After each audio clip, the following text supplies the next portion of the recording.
Hi everyone, my name is Lokesh. स्वागत है my school पर। और देखो, आज की क्लास में अपन बहुत इंपॉर्टेंट पॉइंट कर रहे होंगे जो अपन ने आयनिक बॉन्ड का छोड़ा हुआ था, क्योंकि वहाँ पे जब कोवलेंट बॉन्ड कंप्लीट हो रहा था उसके बाद भी ये चीज़ें होनी थी, क्योंकि वहाँ पे करा था ना तो कोई मतलब नहीं निकलता इन चीज़ों का। इसलिए ये चीज़ मैं सारी यहाँ पे करवा रहा हूँ तुम्हारे लिए यार। तो देखो, आज क्या करेंगे आप सभी को पता होगा कि भैया आज करेंगे प्रॉपर्टीज ऑफ आयनिक कंपाउंड। ठीक है ना, तो लिखो, ये वाला हेडिंग डालो, प्रॉपर्टीज ऑफ आयनिक कंपाउंड। ठीक है ना। ये लिखने के बाद मैं आपको कुछ चीज़ें बताने वाला हूँ, जो बताने के बाद आपका सब कुछ जो डाउट होगा बिल्कुल क्लियर हो जाएगा यार। बहुत बेनिफिट वाली चीज़ है और बहुत परफेक्ट टॉपिक है, क्योंकि यहाँ से क्वेश्चन आने के चांसेस तो बहुत ज़्यादा होते हैं, आप लोगों को पता होगा ही सही। तो देखो, आज की क्लास में अपन कुछ कर रहे होंगे ना, उनमें से मैं आपको बता दूँ कि ये 4 से 5 प्रॉपर्टीज है। ये 5 प्रॉपर्टीज जो आज अपन करेंगे आज की क्लास में ना, तो इनमें सबसे इंपॉर्टेंट जो चीज़ है भैया आपको करनी होगी यहाँ पे क्या, कंडक्टिविटी। ठीक है ना, ये वाला आपको बहुत अच्छे से समझना है और इसमें मैं टाइम लेके अच्छे से समझाऊंगा, क्योंकि क्वेश्चन मैक्सिमम यहाँ से ही आते हैं, इनसे तो बहुत कम क्वेश्चन आते हैं। एमपी से तो आता ही है, ठीक है ना, दोनों इंपॉर्टेंट है, लेकिन ये 3 है ना, 3 से कोई क्वेश्चन नहीं आएगा भैया, बहुत कम आते हैं। इनको इतना ईजी वे में अपन समझा देंगे, केवल आपको थोड़ा सा बेसिक रिविजन होना चाहिए चीज़ों का, बेसिक आइडिया होना चाहिए भाई क्या होता है। बाकी तो जो क्वेश्चन आते हैं ना, कंडक्टिविटी और एमपीटी से मतलब मेल्टिंग पॉइंट से आता है। दो ही इंपॉर्टेंट पॉइंट है यहाँ की चीज़ों समझने के लिए। तो शुरू करते हैं देखो आज की क्लास को।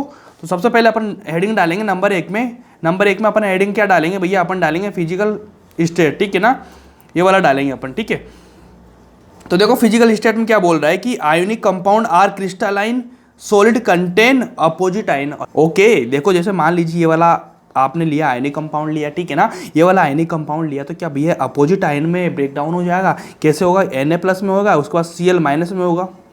इसने तो बोला ना, देखो कंपाउंडर क्रिस्टलाइन होते हैं, बिल्कुल सॉलिड रहते हैं, क्रिस्टलाइन रहते हैं आयनिक कंपाउंड। उसके बाद क्या, सॉलिड होने के साथ ही कंटेन क्या करते हैं, अपोजिट आयन। देखो Na+ है, प्लस वाला, ये माइनस वाला क्या अपोजिट आयन हुए, इनमें अपोजिट आयन हुए। तो इतनी सी बता रहा था ये कि इनकी जो फिजिकल स्टेट होती है ना, किस टाइप्स होती है, इतना सा ईजी था इसमें आपको समझने वाली ये वाली चीज़ जो आपको समझना चाहिए। ठीक है ना। इसके बाद एक छोटी सी लाइन और मैं लिखा देता हूँ आपको कि भैया क्या था, ये लाइन ये थी कि अगर आपसे पूछा जाए कि आयनिक बॉन्ड जो होते हैं, आयनिक बॉन्ड जो होते हैं भैया क्या होते हैं, नॉन डायरेक्शनल होते हैं। क्या होता है?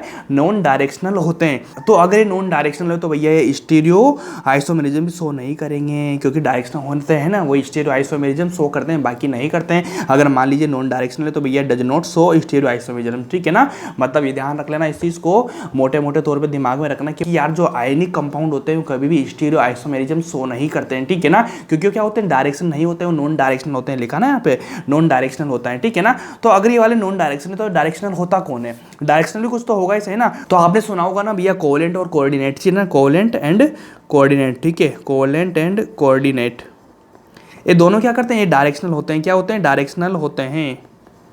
यार देखो, राइटिंग तो ऐसी रहेगी यार, राइटिंग में क्या चेंजेस करूँ मैं? ठीक है ना, इतना अगर मैं बहुत ईजी लिखाऊंगा ना, ऐसे कर करके, ऐसे कर करके, ये देखो ऐसे ऐसे, तो टाइम कितना लग जाएगा अपना, आप भी समझ सकते हो ना इस चीज़ को।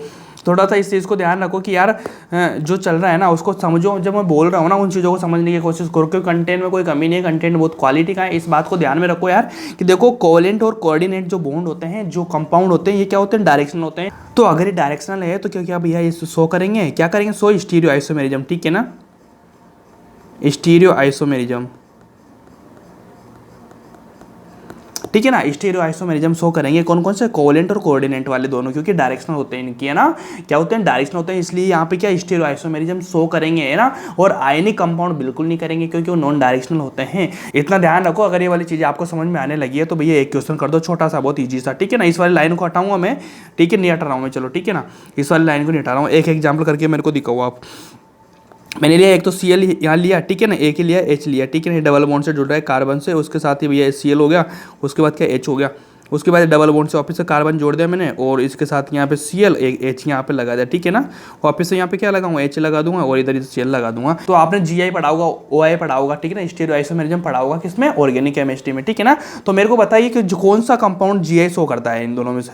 ठीक है ना, कौन सा कंपाउंड Gi शो करता है? तो Gi के लिए आपको बेसिक सा फंडा याद होगा भैया कि मान लीजिए 2 कार्बन है, ठीक है, अगर इस कार्बन से ये वाला और ये वाला, ठीक है ना, ये दोनों डिफरेंट होना चाहिए। इस वाले कार्बन से ये वाला और ये वाला दोनों चीज़ें डिफरेंट होना चाहिए। अगर ये दोनों चीज़ें डिफरेंट है तो भैया वहाँ पे Gi शो करता है। ठीक है ना, इतना सा ध्यान रखो। डबल बॉन्ड से जो कार्बन जुड़ा हुआ है उसके दोनों किनारों पर ये दोनों चीज़ें यहाँ की अलग अलग होना चाहिए। क्या? यहाँ की दोनों चीज़ें क्या होना चाहिए, यहाँ की दोनों चीज़ें अलग अलग होना चाहिए। अगर ये अलग है, अगर अलग अलग है तो वहाँ पे Gi शो करेगा।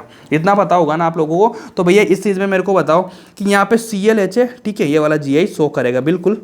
यहाँ पे दोनों अपोजिट है। तो अगर लेकिन आप यहाँ पे जाएंगे, जाने के बाद भैया यहाँ भी हाइड्रोजन, यहाँ भी हाइड्रोजन, तो क्या जीआई शो नहीं करेगा? आप बोलेंगे भैया नहीं करेगा, लेकिन इतना सा ध्यान तो रखो, थोड़ा सा सोच समझ के बात को बोलो, क्योंकि भैया यहाँ भी हाइड्रोजन, ठीक है, यहाँ भी हाइड्रोजन, तो इतना तो बोलो भैया कि ये वाले जो कार्बन है क्या दोनों कार्बन एक है क्या? ये वाले कार्बन से तो ये दोनों चीजें जुड़ी हुई है, ऐसे उल्टा जुड़ा हुआ है, इसको सीधा करो। एक कार्बन से नहीं जुड़े हुए हैं, इस वाले कार्बन से हाइड्रोजन यहाँ पे जुड़ा हुआ है, दोनों अपोजिट जुड़े हुए हैं, दोनों अलग अलग जुड़ी हुई चीजें, एक कार्बन थोड़ी ना जुड़े हुए हैं। थोड़ा समझ के देखो यार, घुमा के देखो चीज़ों को, तो चीज़ों को इतना सा करो यार कि यहाँ पे भैया, क्योंकि ये भी जीआई शो करेगा, क्योंकि इस वाले कार्बन से एक क्लोरीन जुड़ा हुआ है, एक हाइड्रोजन, इधर भी हाइड्रोजन, एक क्लोरीन, ठीक है ना, अलग अलग कार्बन से जुड़े हुए हैं, इतना ध्यान से रखो, तो ये भी जीआई शो करेगा, ठीक है। इस तरह से करो आप चीज़ों को। तो अगर ये करेंगे आप, तो करने के बाद भैया एक चीज़ मैं आपको क्वेश्चन लिख देता हूँ, एक क्वेश्चन लिखो, डायरेक्शनल बॉन्ड शो प्रेजेंट, ठीक है ना, किसमें डायरेक्शनल बॉन्ड प्रेजेंट है, ठीक है ना। एक क्वेश्चन लिखा आपने, तो कुछ मैं ऑप्शन देता हूँ आपको। मैंने दिया एक तो NaCl दिया, ठीक है ना, देखो मैंने क्या दिया, एक तो दिया आपको NaCl दिया, सेकंड दिया मैंने Na सॉलिड दिया, ठीक है ना, एक तो NaCl दिया, एक Na सॉलिड दिया मैंने, ठीक है। थर्ड वाला दिया मैंने डायमंड। अच्छा, डायमंड को जानते हो क्या आप? अगर नहीं जानते होंगे ना तब भी कोई दिक्कत वाली बात नहीं है। अब मेरे को बताइए कि इनमें से कौन सा डायरेक्शनल है और कौन सा नहीं है। तो भैया क्या NaCl आपको क्या लग रहा है, आयनिक है? आयनिक तो भैया क्या होगा, नॉन डायरेक्शनल होगा। Na क्या है, मेटालिक है, मेटालिक हो गया ना, मेटल है ना भैया, ये सिंगल मेटल दिया हुआ है ना, तो मेटल तो क्या नॉन डायरेक्शनल होते हैं ना भैया, तो ये भी नहीं होगा, ये भी नहीं होगा, दो तो क्लियर हो गया। तो क्या इसमें से नन नहीं होगा, ठीक है। डायमंड भी आ रहा है इसमें, क्या डायमंड होगा? तो डायमंड में क्या कोवेलेंट बॉन्ड होता है, कोवेलेंट बॉन्ड में क्या, मैंने एक चीज़ आपको लिखाई थी कि भैया कोवेलेंट बॉन्ड जो होते हैं क्या होते हैं, डायरेक्शनल होते हैं। तो क्या डायमंड इसका आंसर आ जाएगा, ठीक है ना, इसका आंसर आ जाना चाहिए। अगर इतना आया आपको तो इसको मैं रोंग करने के बाद ही अपनी जो सेकंड प्रॉपर्टी थी, अपना जो सेकंड पॉइंट था वो शुरुआत करेंगे। सेकंड पॉइंट क्या था, देखो हार्ड एंड ब्रिटाइल, ठीक है ना, मतलब आयनिक बॉन्ड क्या होते हैं, हार्ड होते हैं और ब्रिटाइल होते हैं, ठीक है ना। हार्ड और ब्रिटाइल का मतलब क्या समझते हो आप?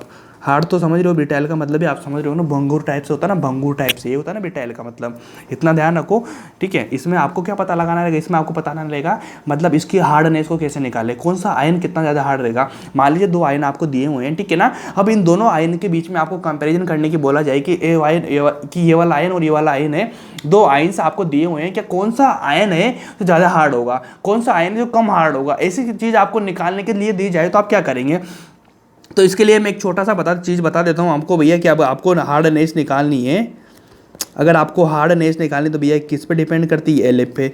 Li क्या होता है, लेटिस एनर्जी, ठीक है ना, लेटिस एनर्जी आपको पता ही होगा, लेटिस एनर्जी किस पे डिपेंड करती है, 1/4 साइज पे करती है, ठीक है ना, ये वाला चीज़, ठीक है। अगर मान लीजिए साइज छोटी है, अगर समझना इस चीज़ को यहाँ से, अगर मान लीजिए साइज छोटी तो क्या Li ज़्यादा रहेगा, Li ज़्यादा रहेगा तो क्या हार्डनेस भी ज़्यादा रहेगी। तो इस चीज़ से डायरेक्टली प्रोपोर्शनल किससे हो रहा है, साइज पे हो रहा है। मतलब कि अगर भैया साइज छोटी है, क्या अगर साइज छोटी है तो मतलब इसका मतलब हार्डनेस क्या ज़्यादा हो जाएगी, क्या हार्डनेस ज़्यादा हो जाएगी, और साइज बड़ी है तो वहाँ पे हार्डनेस कम होगी। तो इतना सा इस बात से इतना मतलब निकालो कि भैया, तो अगर आपके पास दो पेन है, दो पेन के बाद अगर आपसे पूछा जाए कि भैया इन दोनों पेनों में से कौन सा ज़्यादा हार्ड रहेगा, ठीक है ना, तो आप मेरे को इजीली वे में बता देंगे जो छोटी साइज़ का होगा वो भैया ज़्यादा हार्ड होगा, और जो बड़ी साइज़ का रहेगा वो क्या हो जाएगा, कम हार्ड रहेगा, ठीक है ना। तो इस चीज़ का डायरेक्टली मतलब इतना सा कि भैया अगर आपको इतना आया तो इतना आने के बाद क्या आप मेरे को कुछ जवाब देंगे। तो इसके साथ ही आप एक क्वेश्चन लिखो यार भैया, एक क्या लिखो, CaO लिखो, उसके बाद मैंने दिया SRO दिया, उसके बाद मैंने क्या दिया, BaO दिया, ठीक है। अब इसमें बताएंगे आप कि नीचे जा रहा है, तो इसमें नीचे जा रहा है, तो नीचे जाने के बाद क्या साइज बढ़ेगी,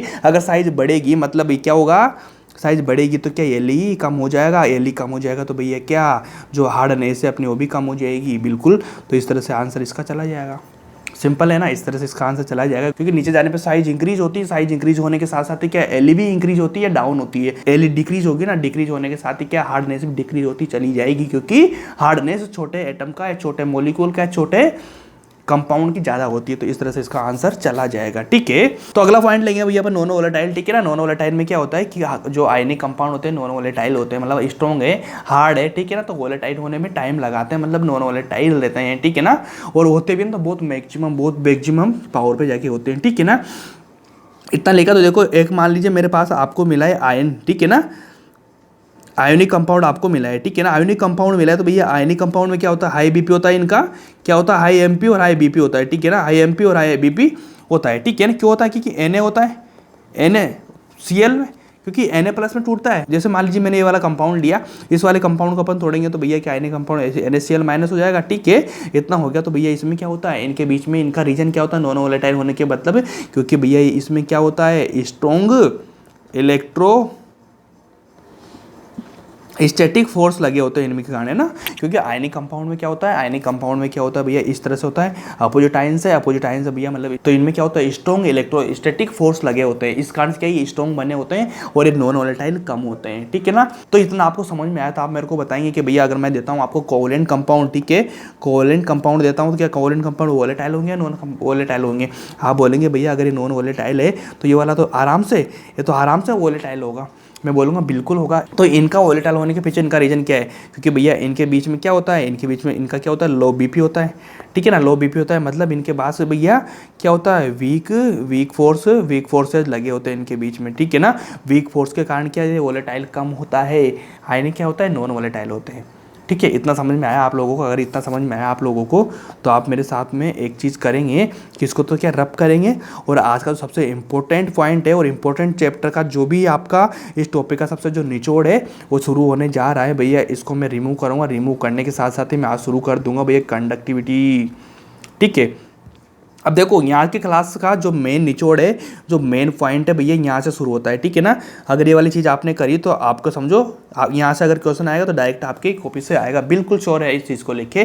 तो आप मेरे को सबसे पहले बताएंगे कंडक्टिविटी से आप क्या समझते हैं, कंडक्टेंस क्या होती है, कंडक्टिविटी क्या होती है। क्या आपके घर में कोई सा भी जो बल्ब जलता है, ठीक है ना, उसका जो वायर होता है, ठीक है ना, वायर होता है, तो उसमें जो लाइट का फ्लो होता है, ठीक है ना, करंट का जो फ्लो होता है, तो करंट का फ्लो होता है वो कैसे होता है, तो मैं बोलूँगा भैया उसको कंडक्टिविटी तो बोलते हैं, कंडक्टेंस से तो बोलते हैं कौन से वायर से होकर आपका जो करंट है वो फ्लो हो रहा है, ठीक है ना, वो किसके आयन के फॉर्म में होता है, ठीक है ना, आयंस के फॉर्म में होता है, तो भैया इसको बोलते हैं कंडक्टिविटी, ठीक है ना। तो आयंस होते हैं सॉलिड होते हैं, ठीक है ना, आयंस क्या होता है, आयोनिक कंपाउंड क्या होता है, सॉलिड होते हैं, ठीक है ना, और किसमें ब्रेक डाउन होता है, आयंस में, बोला ना भैया आयंस में प्लस माइनस, ठीक है ना। तो ये प्लस माइनस जो है ये तो भैया जिम्मेदार है आपके करंट फ्लो कराने के लिए, मतलब कंडक्टिविटी बनाने के लिए, कंडक्टेंस को बनाने के लिए, ठीक है ना।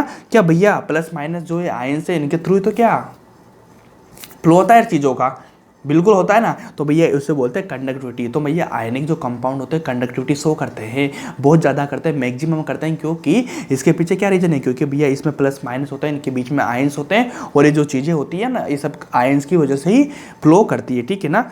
तो इतना सा समझने की चीज़ इतनी सीखी थी। अगर ठीक है मान लीजिए मैं देता हूँ आप लोगों को, अगर मैं आपको देता हूँ भैया NaCl सॉलिड में, ठीक है ना, NaCl मैंने सॉलिड में दिया आपको, सॉलिड में, ठीक है ना, सॉलिड में पड़ा हुआ है, क्या सॉलिड के फॉर्म में बिल्कुल स्ट्रॉन्ग बना हुआ है, जब तक ये अपने आयंस को नहीं तोड़ेगा, अपने आयंस में नहीं बटेगा, तब तक क्या ये करंट फ्लो करवा पाएगा, आयंस के फॉर्म में होता है, आयन तो निकल ही नहीं रहे, क्या सॉलिड फॉर्म में। तो भैया इसको क्या बोलेंगे अपन, नॉन कंडक्टेंस बोलेंगे, क्या बोलेंगे, क्या नॉन कंडक्टिविटी शो कर रहा है, क्योंकि ये नॉन कंडक्टिविटी शो कर रहा है, ठीक है ना। NaCl सॉलिड में दिया हुआ है, अगर इसको सॉलिड से बदल के भैया मैं इसको पानी में डालता हूँ, NaCl को पानी में डाल देता हूँ, वाटर में डाल देता हूँ, ठीक है ना, तो पानी में डालने के बाद क्या ये कंडक्टिविटी शो करेगा, क्या आप बोलेंगे बिल्कुल हाँ भैया कि कंडक्टिविटी शो करेगा, क्योंकि ये Na प्लस और Cl माइनस में टूट जाएगा, मतलब ये आयंस में अपना फॉर्म ले लेगा, अपने आयन में तोड़ देगा, तो यहाँ से कंडक्टिविटी का फ्लो होने लग जाएगा, कि यहाँ से चार्ज फ्लो हो जाएगा, बिल्कुल हो जाएगा।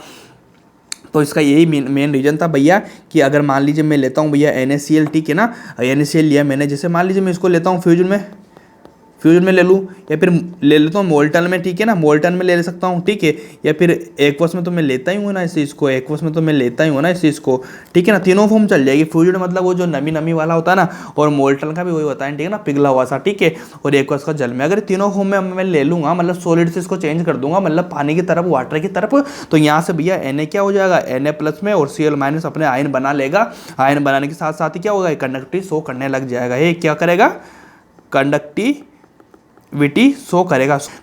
शो करेगा ये, ठीक है ना। इसका ये रीजन होता है कि भैया, तो इसलिए बोला जाता है कि आयनिक जो कंपाउंड होते हैं वो सॉलिड फॉर्म में, तो वहाँ पे कंडक्टिविटी शो नहीं करेंगे, लेकिन उनको जल में डाल दिया जाता है, तो जल में डाल देने के बाद एक कंडक्टिविटी शो करेंगे, गारंटेड करेंगे, इतना ध्यान रखो इस चीज़ का, ठीक है। इस वाली चीज़ को थोड़ा सा रब करता हूँ, रब करने के बाद ही मान लीजिए, ठीक है भैया, तो एक लाइन लिखो छोटी सी, ठीक है ना, कि अगर मान लीजिए मैं आपको देता हूँ भैया, तो क्या आयनिक कंपाउंड हो गया, ठीक है, लेकिन अगर मैं आपको देता हूँ कौन से नॉन मेटल्स, ठीक है ना, नॉन मेटल्स, ठीक है ना, नॉन मेटल्स आते से आप क्या बोलेंगे मेरे से कि भैया अनकंडक्टिविटी शो करेंगे, क्योंकि नॉन मेटल्स में क्या होता है, कोवलेंट कंपाउंड होते हैं ना, तो भैया इसका क्या हो जाएगा, अनकंडक्टिविटी शो करेंगे,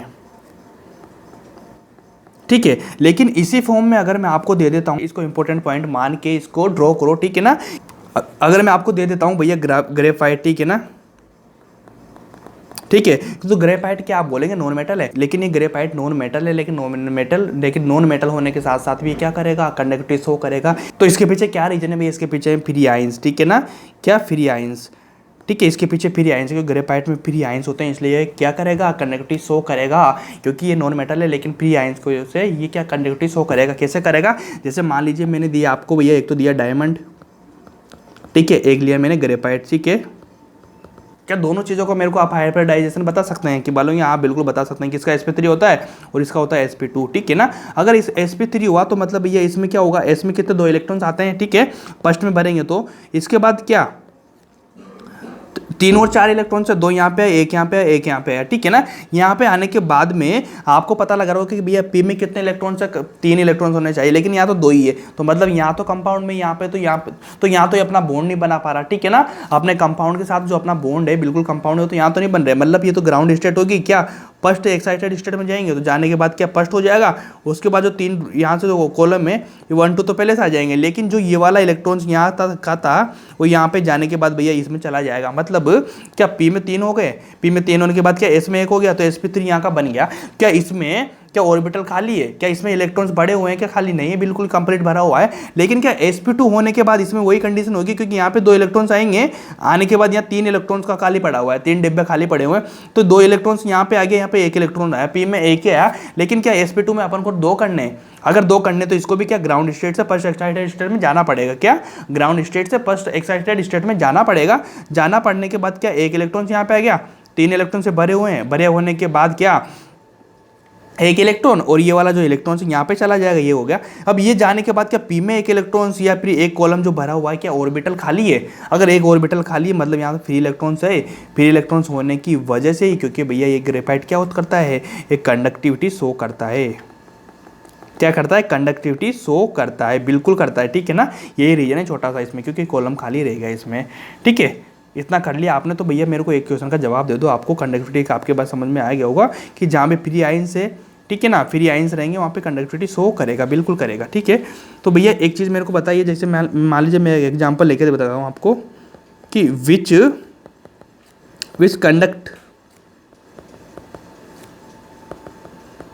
कंडक्टिव इन H2O, ठीक है, लिखो NaCl हो गया, एक हो गया HCl हो गया, उसके बाद एक हो गया LCl3 हो गया, एक हो गया ऑल, ठीक है।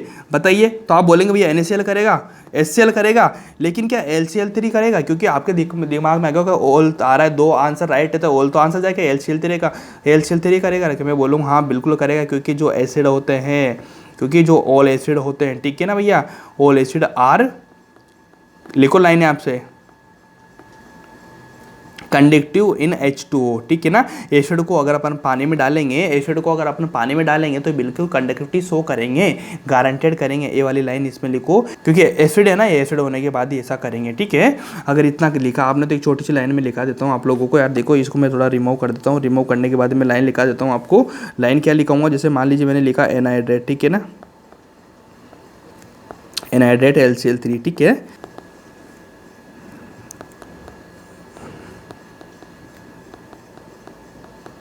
ये भी लिख लो साथ के साथ में, क्योंकि जो कोवेलेंट होते हैं भैया नॉन कंडक्टिविटी शो करते हैं, ठीक है ना।